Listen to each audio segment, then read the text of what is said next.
La famille, j'espère que vous allez bien. Aujourd'hui, je vais enfin vous présenter ma Ténéré 700. C'est une vidéo que j'ai envie de faire depuis très longtemps, mais j'hésitais à vous la sortir étant donné qu'il manque toujours un accessoire sur la bécane. Mais bon, comme je vais sûrement pas le monter tout de suite, j'ai décidé de vous sortir quand même la vidéo. Et je vous montrerai l'installation du dernier accessoire quand je le commanderai. N'oubliez pas de mettre un petit like, ça m'aide beaucoup avec le référencement. Et n'hésitez pas à commander pour me dire ce que vous avez pensé des modifications que j'ai apportées à la moto.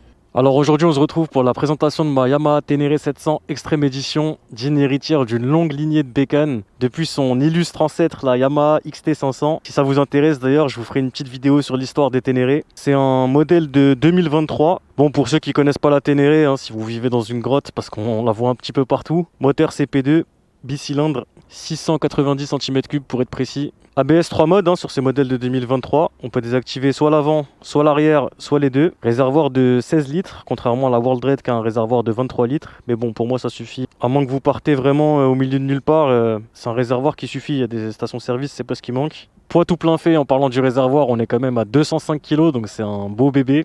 Évidemment, roue à rayon, 21 pouces à l'avant, 18 pouces à l'arrière. Chambre à air. Et voilà pour la présentation globale de la Ténéré 700. A savoir que celle-ci c'est une extrême édition et que du coup forcément elle a quelques petites options en plus. Commençons par ce qui est le plus évident, c'est à ça qu'on la reconnaît bien souvent. Fourche Kayaba, entièrement réglable, 43 mm de diamètre. Elle offre un débattement de 230 mm, soit 20 mm de plus que la Ténéré standard. A savoir qu'elle est réglable en précharge, en détente et en compression. Excusez-nous du peu. À l'arrière on a également un amortisseur Kayaba.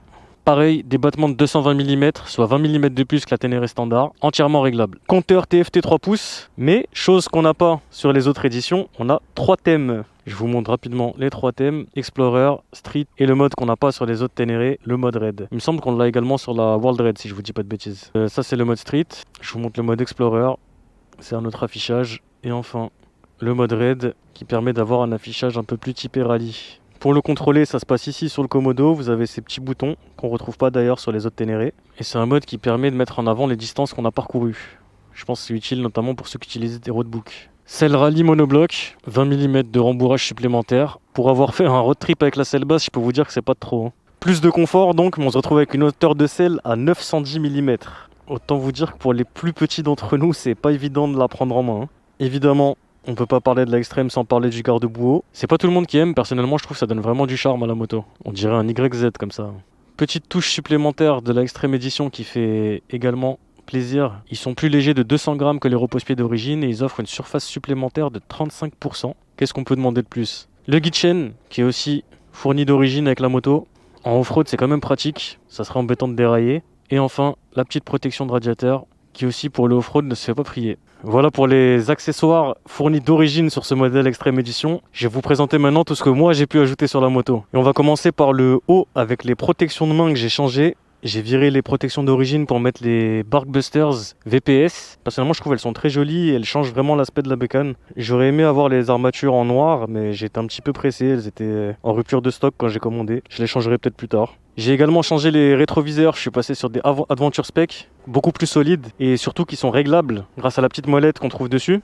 Très pratique quand on est dans des endroits un petit peu étroits, ça permet de les rabattre facilement. Et ils sont également plus solides que les modèles d'origine. J'ai ajouté une mousse rental. Pour moi c'est plus esthétique qu'autre chose. Paraît-il que ça peut aussi vous protéger si vous passez au-dessus de la moto. Mieux vaut taper dans la mousse que de taper sur le guidon. J'ai changé également les bulles et les déflecteurs pour passer sur des modèles teintés que je trouve beaucoup plus jolis que les modèles d'origine. Protection de phare, ça c'est AliExpress. Ça vient juste protéger contre les projections de cailloux, donc je pense que c'était pas nécessaire d'investir dans quelque chose de très cher. Support quadlock à induction, ça c'est un de mes meilleurs potes. Permet de charger mon téléphone en roulant sans avoir à utiliser mon port USB, donc ça me permet de le conserver libre et charger par exemple mes batteries de caméra tout en roulant. Crash bar SW Motec, je pourrais vous en dire que du bien. J'ai beaucoup d'amis qui les ont, beaucoup d'amis qui les ont malmenés et de ce que j'ai vu, franchement, c'est parmi ce qui se fait de mieux. Ça bouge pas du tout. Chez SW Motec, j'ai également pris les protections de fourche à l'avant. Le sabot, j'ai opté pour du AXP les gars. Sabot en plastique, ça peut en surprendre plus d'un, mais il faut savoir que c'est ce qui se fait quasiment de mieux. Ça protège super bien, c'est très solide, très léger.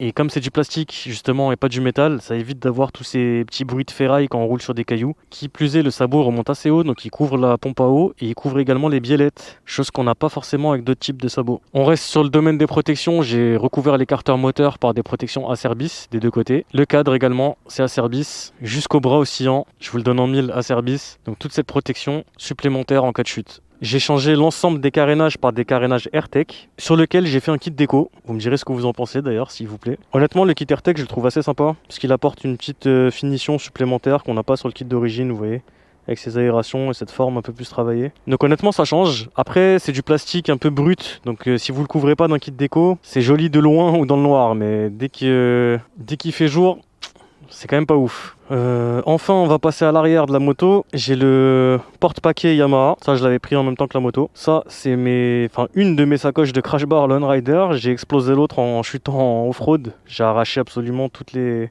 fixations. Donc, je l'ai mis à l'arrière. En vrai, c'est assez pratique. Ça me permet de trimballer mes caméras, mes micros, etc. Du coup, les gars, on va passer à la cartouche. J'ai opté pour la HP Corse SP1 Full Black. Personnellement, je la trouvais plus jolie que la Titanium, même si elle est un petit peu plus chère.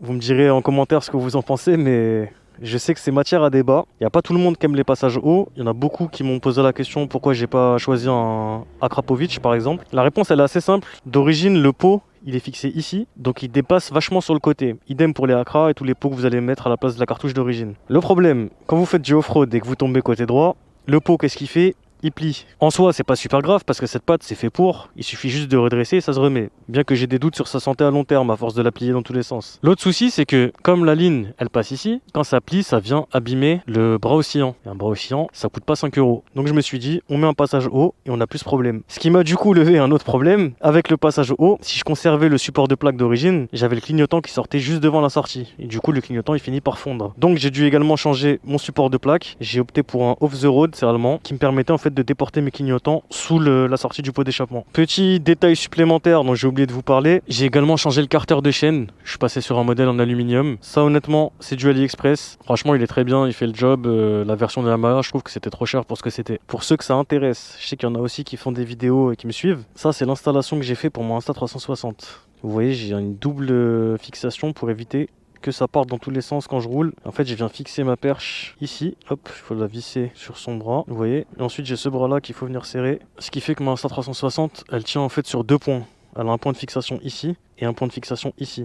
Donc ça tient beaucoup mieux que si vous mettiez un seul bras. Si ça vous intéresse un petit peu de savoir quel setup j'utilise pour filmer, n'hésitez pas à me le dire en commentaire. Je vous ferai également une vidéo un petit peu plus poussée sur les caméras que j'utilise, la façon dont je les règle, les logiciels que j'utilise pour faire le montage. Je vous ferai ça avec plaisir. Donc voilà les gars, j'espère que j'ai rien oublié. Il me reste les feux additionnels, c'est le prochain chantier sur la moto. J'avais mis des feux additionnels Amazon, les caseurs que tout le monde a. Honnêtement, j'étais assez déçu parce qu'ils ont fonctionné 3 jours et après ils m'ont lâché. Du coup, je les ai renvoyés, je me suis fait rembourser. Et maintenant, j'hésite entre plusieurs modèles. Il y a les Lone Rider qui franchement me plaisent bien. Il y a Denali, classique, mais très cher. Il y a également les SW Motec qui me parlent. En ce moment, je suis en train de me renseigner sur un système pour coupler les feux additionnels à mon phare d'origine. J'ai trouvé quelques solutions. Je pense que je vous ferai une vidéo spécifique sur les feux additionnels dès que je réceptionne tout ça. Si ça vous a plu, mettez un like, pensez à commenter, pensez à vous abonner également à mes autres comptes, TikTok, Snapchat, Instagram. Et surtout, n'hésitez pas à me dire en commentaire ce qui vous a plu, ce qui vous a moins plu sur la moto, qu'est-ce que vous auriez fait différemment. Je lirai ça avec une grande attention. Allez, peace!